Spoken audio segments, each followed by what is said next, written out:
Bien, bonjour à tous, on se retrouve donc sur le stand de l'AFF Jeune pour une nouvelle vidéo avec une interview d'experts.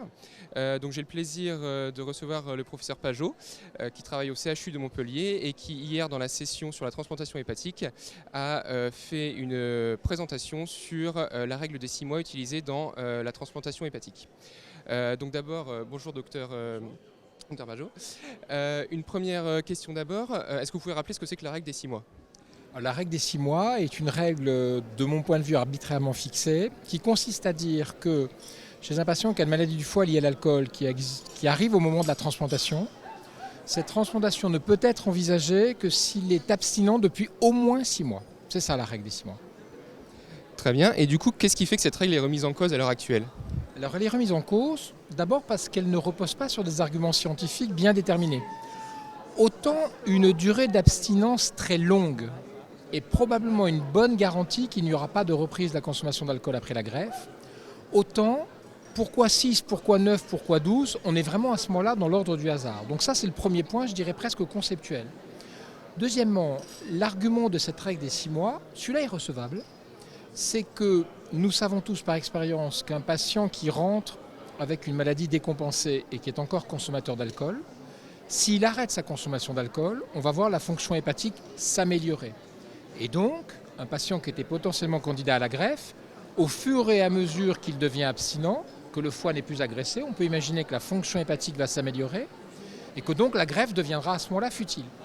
Le problème, c'est qu'à ce jour, le seul papier qui a essayé d'évaluer ça sur la durée démontre qu'au-delà de 3 mois, il n'y a probablement plus de récupération.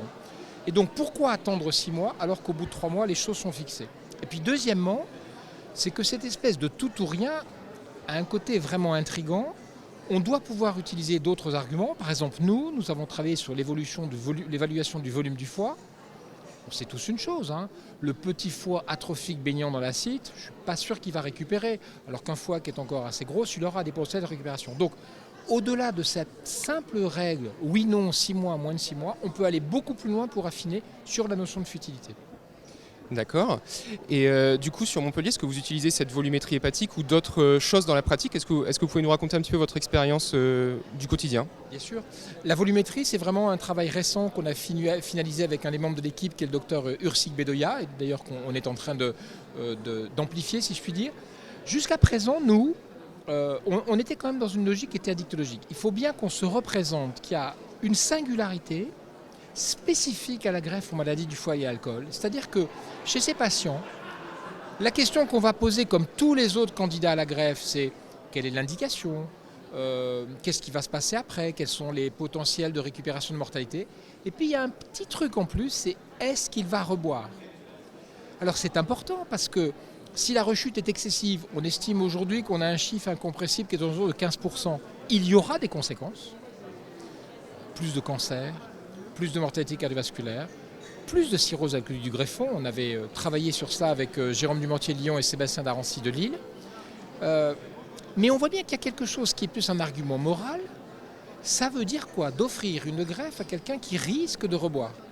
Comme si on se posait la même question pour, par exemple, un patient qu'on transplante pour une colonique sclérosante primitive. C'est pas auto-infligé, comme les anglo-saxons, et pourtant c'est 20% de récidive à 5 ans.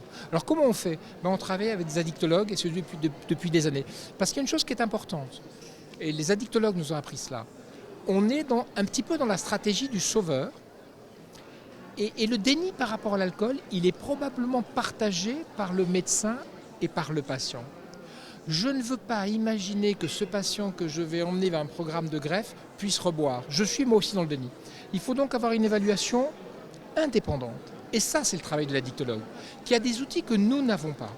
Et nous avions par exemple démontré, avec le docteur Donia Durigol, qui est notre addictologue, que lorsque nous, on considérait qu'on avait des patients, par exemple après la greffe, la rechute excessive, on pensait que c'était 2 à 3% des patients, une cohorte qu'on avait étudiée, chez elle, c'était 10%. Donc il faut cette évaluation-là. Et qu'est-ce qu'elle nous a appris avant la greffe ? La durée de sevrage est évidemment un outil, mais il faut l'intégrer à un profil addictologique, à l'âge du patient, aux comorbidités psychiatriques, à l'environnement socio-culturel. Bref, on va plus être dans un modèle complexe qu'un simple oui-non, plus ou moins 6 mois, qui pour moi n'a pas de sens. Oui, c'est ce qu'utilisent les anglo-saxons, comme vous disiez hier, c'est 8 noms des 6 mois. Et vous parliez également de score composite qui pourrait être utilisé comme le HRAR. Est-ce que vous pensez que c'est une méthode simple qui pourrait être utilisée par exemple? Mais bien sûr, dans le HRAR de mémoire, il y a 3 indicateurs qui sont le nombre d'années d'alcoolisation, le nombre de jours de consommation excessive et le nombre d'antécédents de sevrage de maladie d'alcool. C'est quelque chose qu'on va tous comprendre. J'ai une maladie d'alcool connue depuis 10 ans. J'ai d'ailleurs fait ma première décompensation il y a 8 ans. Depuis cette date, j'ai fait 3 sevrages et 4 post-cures. Je continue à avoir une consommation d'alcool. Là, il va y avoir problème. Et donc ce HRAR, si j'y rajoute la durée d'abstinence, si j'y rajoute les comorbidités psychiatriques, l'âge, etc., donc j'ai vraiment une vision composite et j'ai envie de dire, chaque équipe va s'approprier cela, eh bien on va faire ce que moi j'appelle un acte médical actif. Je vais aller au plus profond de ce patient qui est face à moi. Ce qui me gêne le plus dans la règle des 6 mois, c'est que j'ai l'impression qu'on parle de quelque chose qui est abstrait. Peu importe la personne que j'ai en face de moi, tout d'un coup, la seule chose qui compte, c'est plus ou moins 6 mois. Ce n'est pas de la médecine. Ces patients singuliers, qui pour certains nous dérangent, si on ne fait pas l'effort d'aller comprendre, on ne fait pas bien, quoi. Si c'est pour dire tous les gens qui ont un MELS per A30 doivent être greffés, un algorithme peut le faire, une IA peut le faire. Si par contre j'ai envie de comprendre pourquoi cet homme de 40 ans, expérience d'il y a 15 jours, que je vois à la visite, arrive avec un MELD à 37, une maladie gravissime, et que je dis mais racontez-moi, j'ai commencé à boire à 12 ans. Et je suis parti de chez moi à 14 ans parce qu'on me battait, etc., sans tomber dans l'apitoiement. Mais tout d'un coup, je comprends. J'ai pas excusé, je ne suis pas policier et tout, mais je comprends les choses. Et donc ça, je vais nourrir son histoire clinique de cette histoire addictologique et l'addictologue va nous dire comment on peut faire. Et une dernière question, si vous voulez bien. Du coup, cette règle des 6 mois apparaît encore dans certaines recommandations. Est-ce que vous pensez qu'un jour, on arrivera à tout simplement ne plus l'avoir dans les recommandations pour aboutir à autre chose? Parce qu'on voit que c'est quand même une grosse source de discussion et peut-être d'erreur de classement de patients. Bien sûr. Alors moi, j'ai envie de dire c'est déjà fait. En 2005 déjà, il y avait eu les recommandations sur les indications de transplantation hépatique en France. Et dans le chapitre alcool, donc quelque chose qui a 16 ans maintenant, il était dit clairement que ça ne pouvait pas être le seul critère utilisé. Et les recommandations de la Société internationale de transplantation hépatique, l'ILTS, en 2016, a reproduit des recommandations à l'échelon international. Et il y a l'adverbe majeur, ça ne peut pas être seulement pris, la décision autour de ça. Donc on a aujourd'hui des arguments suffisamment forts pour dire que ça ne va pas s'appuyer sur ça. Et l'année prochaine seront publiés, puisqu'on travaille dessus en ce moment, les nouveaux guidelines de l'EASL, la Société européenne, sur transplantation hépatique. Il y aura un chapitre sur l'alcool et je ne vais pas dévoiler, je ne connais pas encore le résultat par définition, mais il est assez probable que la règle des 6 mois en tant que telle disparaîtra et ça sera vraiment une bonne chose. Ce serait une bonne chose peut-être, ouais. En tout cas, merci beaucoup Dr Pajot. Et puis je vous dis à bientôt pour une nouvelle vidéo et un nouvel entretien avec un expert de la FEF.